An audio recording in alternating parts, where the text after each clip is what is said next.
내년부터 세계무역기구 협정에 따라 수출 물류비 지원이 폐지됩니다. 이에 농림축산식품부는 농식품 수출 경쟁력을 높이기 위해 수출 지원을 확대하기로 했는데요. 특히 농식품 수출 기업이 상품 개발이나 시장 개척에 필요한 사항을 선택해 지원받을 수 있는 수출 바우처 예산을 대폭 확충할 방침입니다. 강민채 기자가 전해드립니다. 정부가 내년 농식품 수출 지원을 강화하기 위해 수출 바우처 예산을 7배 확충하기로 했습니다. 농림축산식품부는 최근 2024년 농식품과 전후방산업 수출 확대를 위한 정부 예산안을 6,313억 원 규모로 편성했다고 밝혔습니다. 이는 올해 예산보다 188억 원 증가한 수준입니다.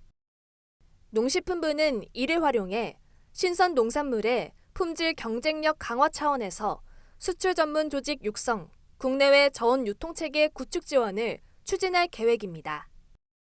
또 농업 전후방 산업의 수출 확대를 위해 스마트팜 컨소시엄 수주 지원, 반려동물 연관 산업 수출 지원 등 다양한 신규 사업도 실시할 예정입니다. 농식품부는 세계무역기구 협정에 따라 내년부터 수출 물류비 지원이 폐지된다고 설명했습니다.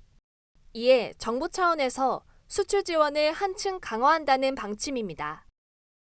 공정한 그런 거래관계 만들기 위해서 16년도에 이제 15년도, 16년도에 이제 그 WTO에서 장관들 모여가지고 농업 장관들 모여가지고 그때 이제 폐지 결정이 이제 내려졌어요.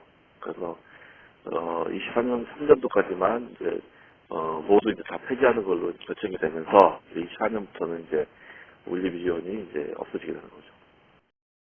구체적으로는 수출 전문 조직 육성 등 수출 경쟁력을 높일 수 있는 사업이 내년 예산에 반영됐습니다. 신선 농산물 품질 관리부터 물류 홍보까지 통합해 관리하는 예산도 확대됩니다. 세계 표준 수준의 수출 전문 조직 육성을 위한 예산은 올해 65억 원에서 내년에 245억 원으로 상향됩니다.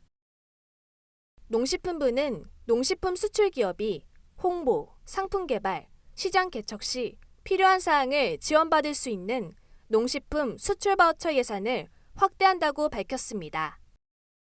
농식품 수출 바우처 예산은 올해 44억 원에서 내년 328억 원으로 상향될 예정입니다. 마케팅이 있을 수가 있고요. 마케팅. 그 다음에 상품 개발을 하면 이제 표기라든지 성분이라든지 이런 것들. 시장 진출하고 하는 국가의 이제 어떤 박람회라든지 또는 이제 과외의 발굴이라든지 이런 데 이제 사용할 수 있는 자금을 쓸 수 있다. 이런 점으로 보시면 될 것 같습니다. 이에 더해 국내 산지부터 해외 소비지까지 저온 유통 체계를 위한 CA 컨테이너, 저온 창고, 냉동 차량 지원 등 신선 농산물에 특화된 물류 체계 구축에 36억 원이 투입됩니다. 스마트팜, 농기자재, 반려동물 등 전후방 산업의 수출 확대를 위한 내년 예산은 137억 원으로 지난해 대비 약 2배 확대됩니다. 특히 스마트팜, 농기자재 수출을 효과적으로 지원하기 위한 해외 판로 개척, 현지 시장 시험 예산 등은 올해 45억 원에서 내년 62억 원으로 상향됩니다.